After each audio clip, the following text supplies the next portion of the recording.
Hey! Hey, I'm CJ, And I'm Robin. and welcome to the Kozy Kitchen. Come and make yourself comfortable here with us by the fire.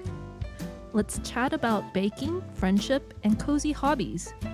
And if there's time and enough tea, maybe we'll even unravel some traumatic backstories. I mean, there should always be enough tea.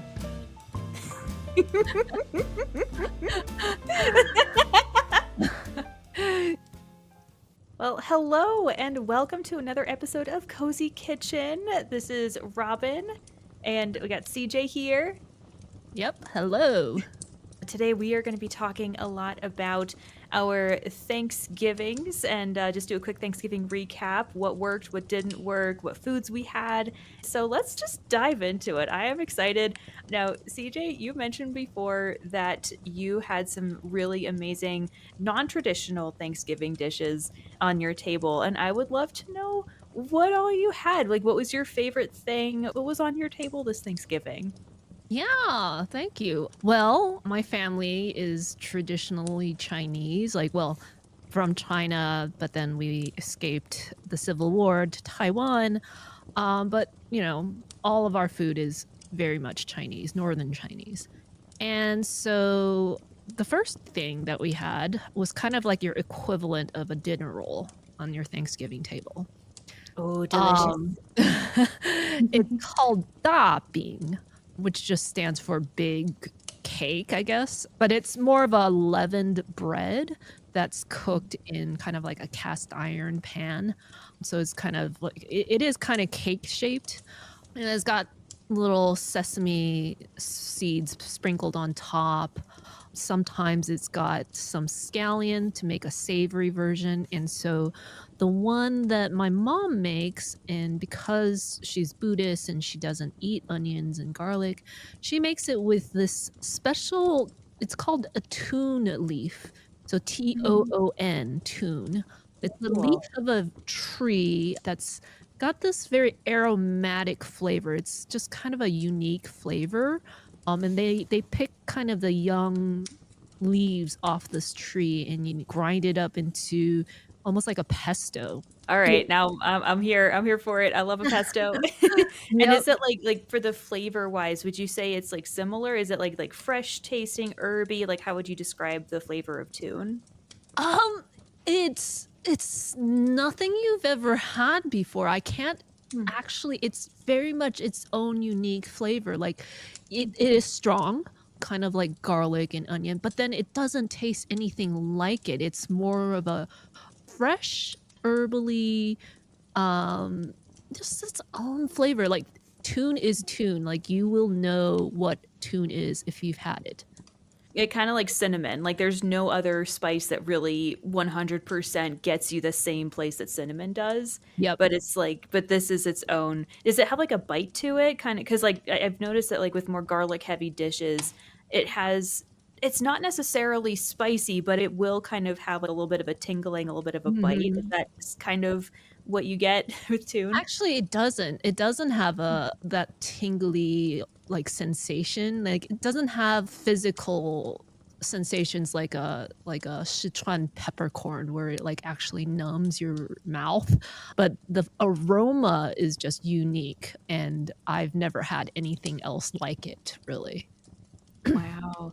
That's Yeah. very cool. So you had this dish, which was basically like your dinner roll. What else was on your table? Because you showed me some pictures and it all looked absolutely delicious. And it's all vegetarian, not vegan, but it's all vegetarian, right? Yes, it was not vegan because we did have some braised eggs on the side. So braised eggs is really just like soy sauce, spices, and you just put it in a pot, add the eggs, and let it sit on low temperature.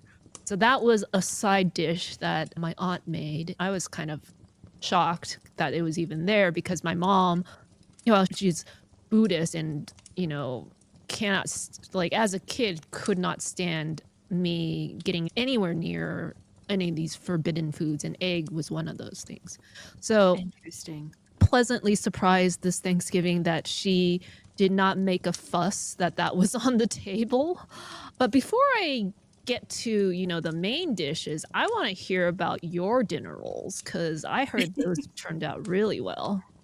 Thanks. I was really proud of them, and I will say, like, this is not baking best practices, do as I say, not as I do, but usually whenever I go to make any kind of a bread, anything, if there is active dry yeast involved, I try to be very careful about the whole process of it. I did not do this on Thanksgiving morning. I kind of gave it up to the universe, and I said, "I'm going to attempt to make rolls on Thanksgiving morning because I have the time to do it.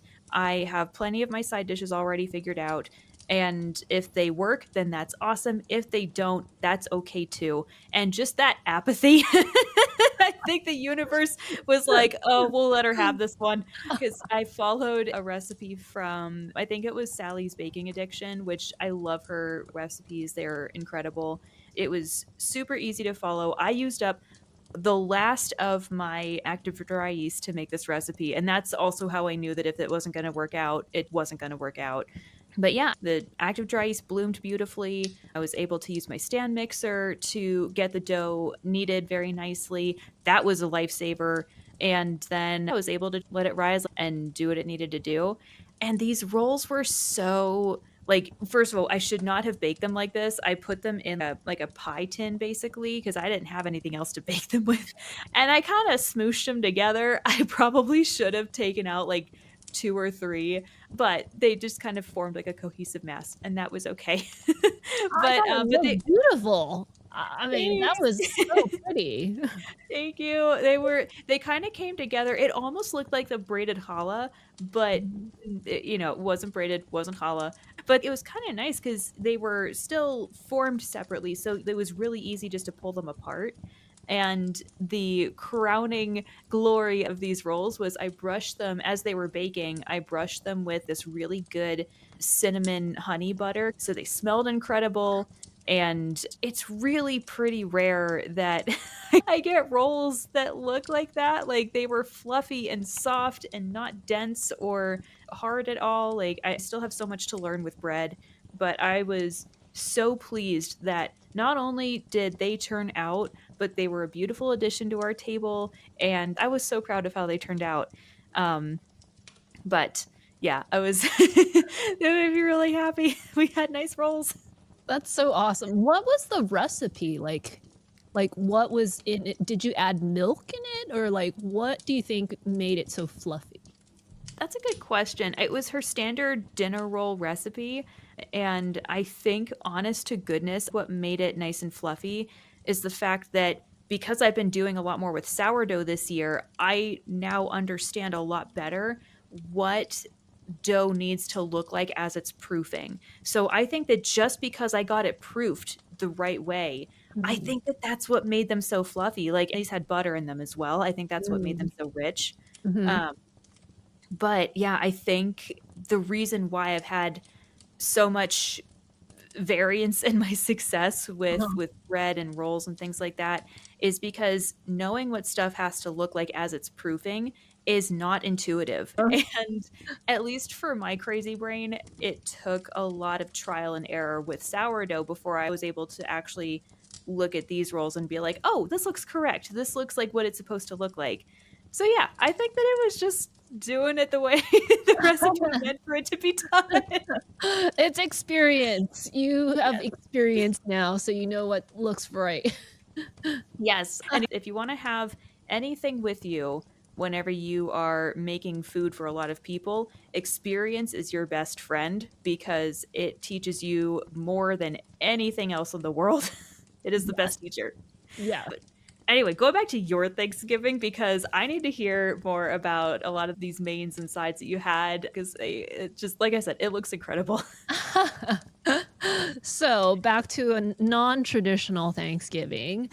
The next thing that I'd like to say is we had soup, kind of like, your traditional butternut squash soup, but in this case, this is a traditional Chinese soup. And what this was a Napa cabbage stew. It's a very light broth. My aunt added some enoki mushrooms along with Ooh. the traditional, in this case, it was mock meat, but it's fish balls. And they're Mm. these chewy balls of normally it's made of fish that's been pounded to death. Oh, cool.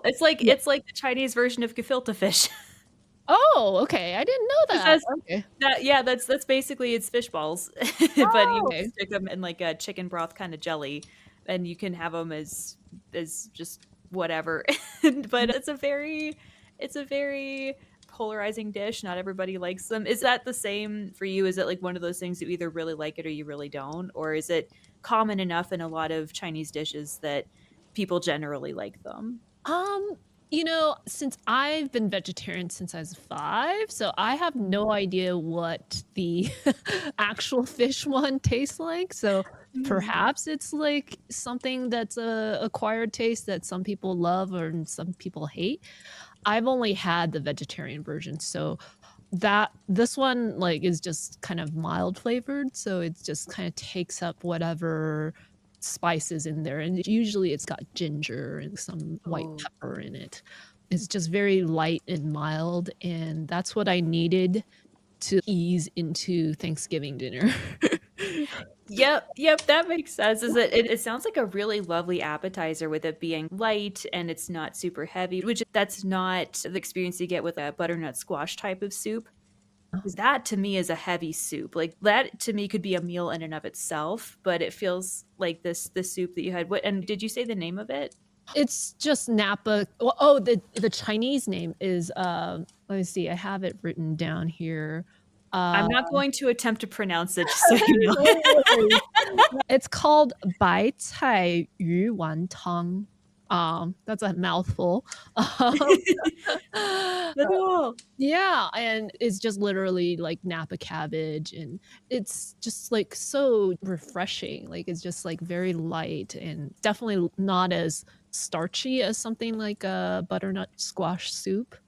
Mhm. So, that was a good start. Did you have any of these, like, kind of soupy dishes in your dinner?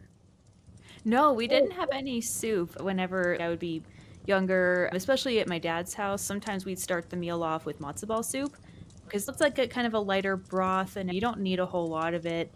But this year, no soup. Although I Mhm. eventually do want to make a soup one year for like a first course, but that might be for next year. Yes, yes, that'll be next year's episode. We'll have more of what new additions we add. Breaking it out into courses, we're going all out. Yes, yeah, like, this year, everything was just all straight on the table, like, there was no, course 1, course 2 is just a buffet basically on the table. Oh, yeah, Um I ate on the floor because that's where I wanted to eat. Because my partner, one of our friends, they were sitting on the couch, and our other friend and I were on the floor with the dogs because that's just how we did it. Oh my And god, talk I about hate our couch. dogs. Oh, you don't like your couch? Why not? Mm, So, yeah, you know what? If we have to have a couple Thanksgivings sitting on the floor, that's okay. I love it. I love it. Anyway, what else did you have? I have a dog story too later. Uh, Oh my gosh. Yes, please. so I guess the main dishes were 2 things that my mom made. The first one, it's called 珍珠丸子, and that literally translates to pearl, like, meatballs. So, Ooh. traditionally, they take, like, ground pork, add the spices, and then I'm not actually sure what the spices are. I'd have to look up. I've actually never made this before because my mom always makes it, and Mhm. obviously vegetarian, so she gets the frozen ground meat that she gets at, like, some Chinese grocer, so she doesn't use the American stuff, and then she mixes it, and typically, like, in the meat dish, they would add egg to bind it, and then Ooh. occasionally a little bit of breadcrumbs as well, so it's almost, I would say, like a matzo ball? I don't know if that's true or not. Yeah. I mean, that's pretty similar to how I make just typical meatballs, you know? I get the ground beef or the ground turkey, whatever I'm Mhm. using, put some breadcrumbs, put some egg, sometimes a splash of milk because sometimes that kinda helps to Mm. keep the meatballs a little bit more, like, juicy and everything as they Mhm. cook. But yeah, that sounds like a very delicious, sort of standard meatball treatment from what I do at least. Yeah, yeah, it's a Chinese meatball, it just has different spices. Oh, But then sounds the so good. reason why it's called pearl, meatball, it's because on the outside of this meatball, you roll it in sticky rice. So the rice is Ooh. probably pre-soaked. It's not cooked yet. It's still raw, but it's soaked.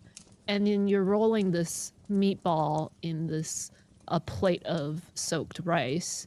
And then you place it in a steam platter and you steam it. So that is one of the dishes my mom made. The other one is a similar dish too, also got rice covering it, so it's more of a marinated meat, and typically that's pork in Chinese, but in this case, obviously vegetarian, so you're marinating this meat, and my mom also added a pumpkin to it, so she marinates the dish with, again, like soy sauce and Chinese spices, and then tosses it in a broken rice. So it's not Ooh. your typical rice, and this is not sticky rice, so it's most likely like a jasmine rice, but it's not whole. It's broken up into little pieces, kind of like grits, and then you And let toss. me ask you Mhm. oh, sorry. I was just I have a quick question. Like, when you Yeah. say it's broken up, how does it is it broken up, like, do you make the rice as per usual, and then you maybe do something to break it up, or does it already come that way, and then you make it just as it comes? Like, how is it done? Yeah, so in the Chinese grocer this is a very famous dish. This dish is called 粉蒸肉. And that just literally translates to 粉蒸 I don't know how to translate it, but, it's translated into broken rice meat. Oh, cool. And so the rice, they'll sell it in packets that has the broken rice and the spices along with it. So it's almost like a cookie mix that's pre-mixed. Oh, okay, interesting. Yeah, and then you just supply the meat and you toss it. In this case, my mom may have gotten a mix, I don't know, but if I were to make it myself, I would take just plain jasmine rice that you buy anywhere, it's all dry, and you keep it dry, you don't need to, 'cause it's gonna get cooked very easily because it's so small, and all you Mhm. do is really just put it into a food processor and just blitz it, and Okay. then it just breaks up into little pieces, kind of like cornmeal almost, and then you have the spices in there, and then you just toss it with the meat and steam it. Okay. Yeah, it's actually a fairly simple dish, but it's a really unique, like, I've never seen other cultures do it this way. Yeah, it sounds really delicious. I would love to know which spices go into it. But yeah, like, it sounds almost like a deconstructed meatball a little bit, but slightly different. That's interesting. I'm actually kinda curious. I'm gonna look this up right now as we speak, but you should tell me. I'll give you the spices later, but you tell me your, like, main dishes. So I made a turkey. I wet brined it for about 48 hours before I put it in the oven. And I used Reed Drummond, the Pioneer Woman's recipe. And I don't know if I would use it again for the wet brine because it ended up making the turkey kind of sweet because it asked Mm, for apple cider mhm, and orange slices. mm, And there were some other, like, components in there too. There were like peppercorns and herbs and things like that, mhm, but I still found that probably because the primary liquid was apple cider, it gave it a sweeter taste that I don't know if I love with turkey.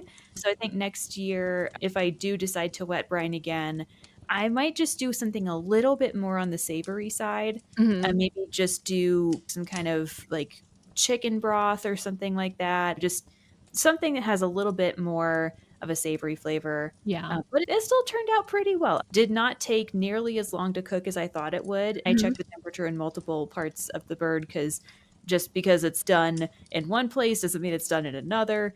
But yeah, I'd say overall, very, very smooth Thanksgiving preparations in general. Like, by the time our friends came over, like, I had everything set up on the table, like, all Ah. the dishes were ready to go. So we had the turkey. I also made mac and cheese the day of because I just think mac and cheese tastes better day of. Mhm. We had our sweet potatoes, which I topped with candied pecans. I did not candy them because even though it sounds like it, I'm not 100% self-sabotaging.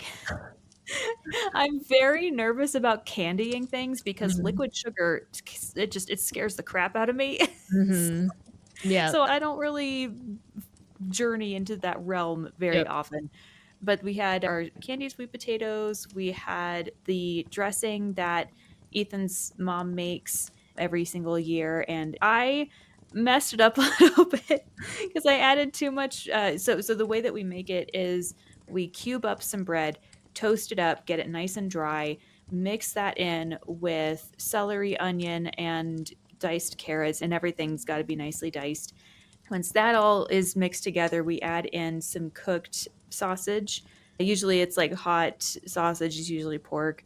And then we also cube up some little bits of pepperoni. And then we mix it all together with some chicken broth Mhm. and some butter. Of course, we gotta have Mhm. it's Thanksgiving, we gotta have butter and everything. Yeah. And I put too much chicken broth, Uh, and so it got a little gloopy. mhm. That was the one thing that I was like, "Hmm, I wish I hadn't done that." But it still turned out okay. Mhm. And also, I made cranberry sauce, and it Mm. didn't gel. I don't know what I did. Maybe I added too much water, maybe I needed to Mhm. add more gelatin, Mhm. and it didn't gel. Thankfully, I was not planning on it being, like, in a mold or anything, Mhm. so, Yeah. it's if I have to spoon it onto my plate, that is what we have to do, and Yep. it was still delicious. It was still a nice addition to our table. That's great. Um, Yeah, yeah, your it was table looked amazing. Like, thanks. So did yours. I wish we I wish we could have, like, teleported to each other's places, and we could have sampled a little bit of each of our tables. yeah, I know. So I'm looking at the picture that you sent, and you've got quite a few that are, like, baked. How did you coordinate that with your oven? That's a great question. It mostly has to do with making most of it, like, the day before, and I think it also had to do with the fact that the turkey didn't need as much time either. So, Mm. basically, I was able to make, I think, the sweet potatoes and the dressing the day before Thanksgiving, Mhm. and then the day of Thanksgiving, I made the mac and cheese. That was already hot because I had just made it. It was all Mhm. ready to go. I wasn't worried about that being in the oven.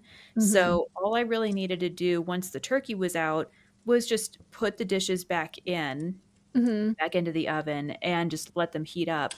And by the time the turkey was done, because the turkey has to rest so that the juices don't all escape, Yep. evaporate. I Yep. don't know. I'm not a scientist. Well, it just But reabsorbs. yeah, that's it. Which that's you know more about it than I do, even though you're a vegetarian. That's the same But principles. Even if you were cooking, like, a mock turkey, it would be the same. oh, cool. Yeah. I guess I never figured that it would be the same kind of process because it would be a different kind of, like, food substance. I don't know.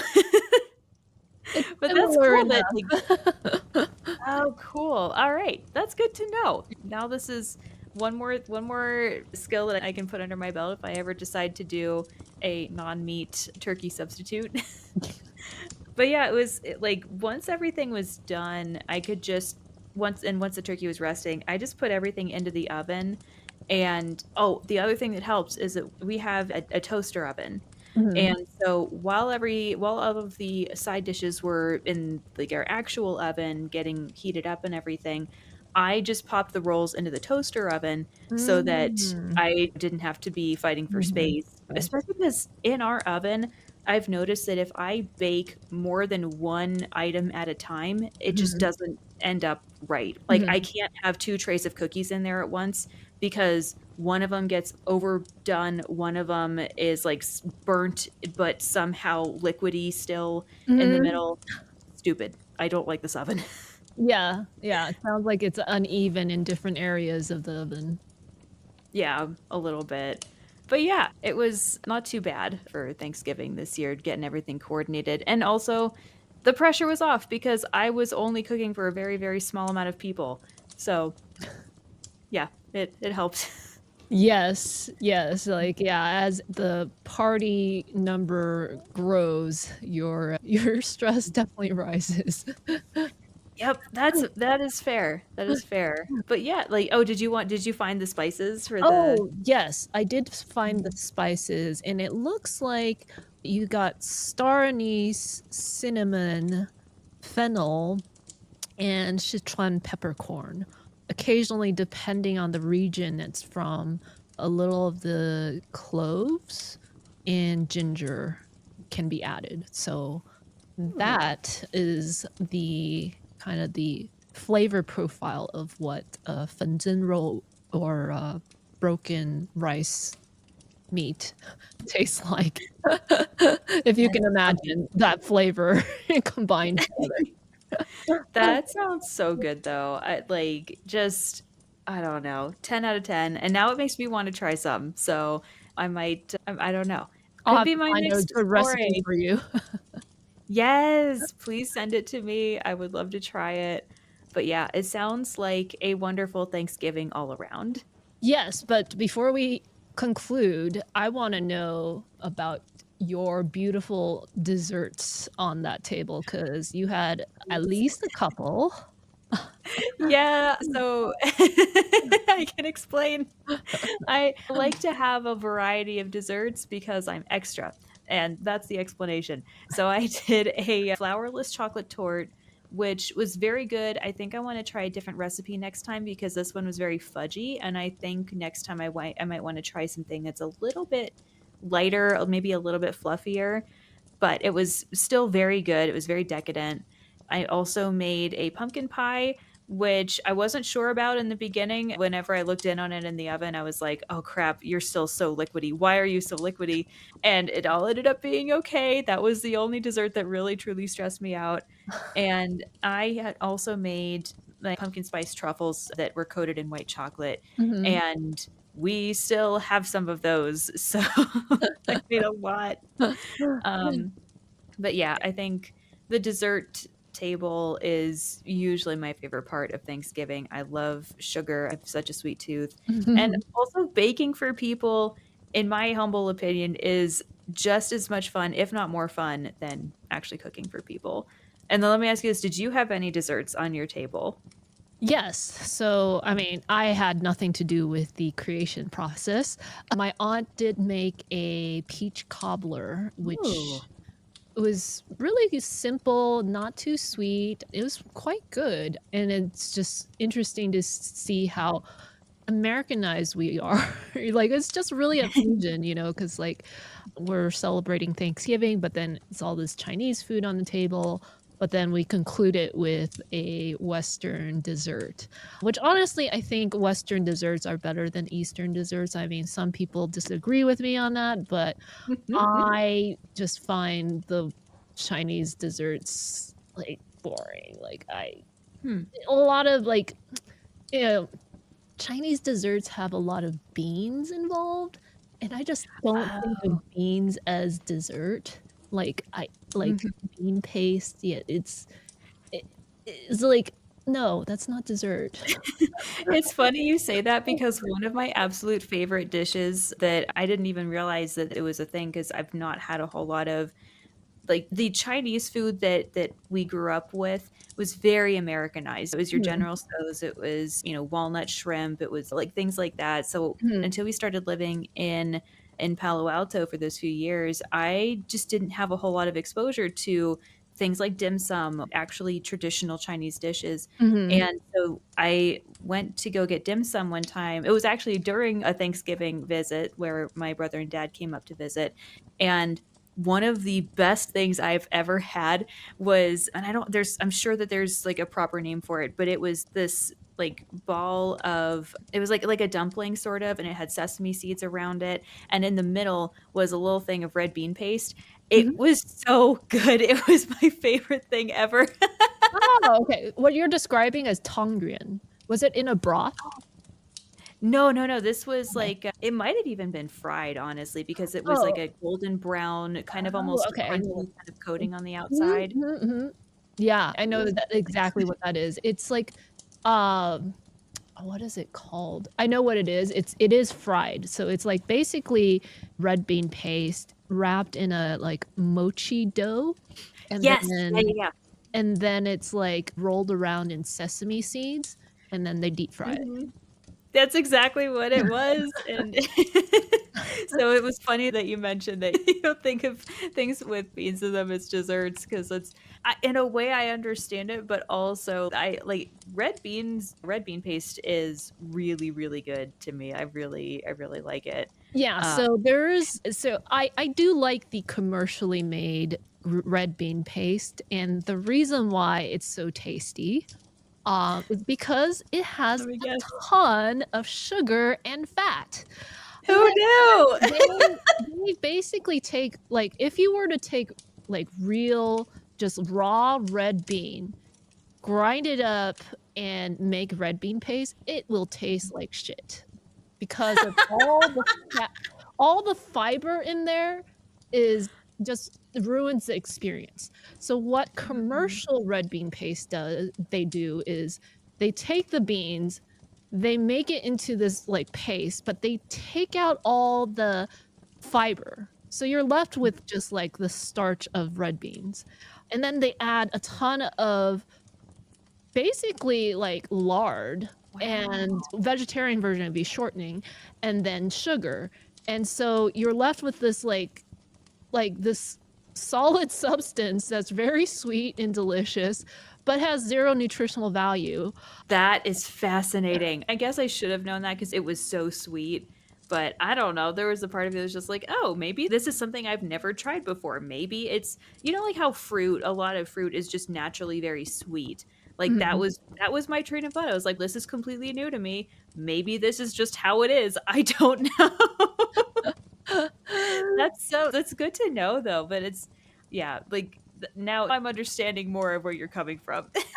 Yes. Yeah, so then my mom, like, well, she'll try to make these Chinese desserts with the beans and stuff, like, healthy, and I'm like, "No, this Mhm. just doesn't." It is healthier, you've got the fiber and, like, but it just ruins it, and, like, I just don't like it. Like, it Yeah. stick You're to like, if Western desserts in my book. you're like, "You know what? I just I" it was it one of those things where you would rather just forego eating dessert than Yeah, yeah, I mean, like, my mom made me all these, like, so autumn, like, it's around September, early October, and that's mooncake season. Oh, That's yes. Yeah, and so my mom made a bunch of these homemade mooncakes for me. They're still in the freezer. Oh god. And they're made, like you said, like, the healthier version of them, is that the version that she Yeah, made? yeah. I Mhm, mean, mhm. some of them are, like, good, but I can't, like, she'll make 100 of these and give it to people, and I can have 1 or 2 per season. I can't have more. So still in the Yeah. freezer right now. Well, at least you're ready for next year. When she gives me another batch, so Oh I better be, like, god. sending it to friends or something. Yeah. So, that that was Thanksgiving for me. Yeah, it's you know what? As far as Thanksgivings go, could be a lot worse. Yeah, Could be yeah. worse. I survived. I deserve a Yay! sticker that says, "I survived Thanksgiving." Yeah, like one of those, like, "I voted" stickers, except it's "I survived Thanksgiving" stickers. I think that's yeah, I think we need to make those. Yes. The Kozy Kitchen, "I survived Thanksgiving" sticker. It is a feat though, it is, because it's like you had to travel for, at least a good few hours in the car and, be around some family that, it's complicated and it's tough. Yep. And I feel like, it's a lot, and you did it. You came Yep. out the other side and you're okay, right? Yes, yes. Mhm. Good. So, you'll find our sticker on our merch page. Yay, once yeah, whenever we have merch page, that will be one of the first items on Yeah. there. Right next to the sticker that says, "I survived holiday baking." Yeah. Yes. That's it for this episode of Kozy Kitchen. We're so glad you stopped by. We can't wait to see you the next time we sit by the fire. See you next Until time. next time.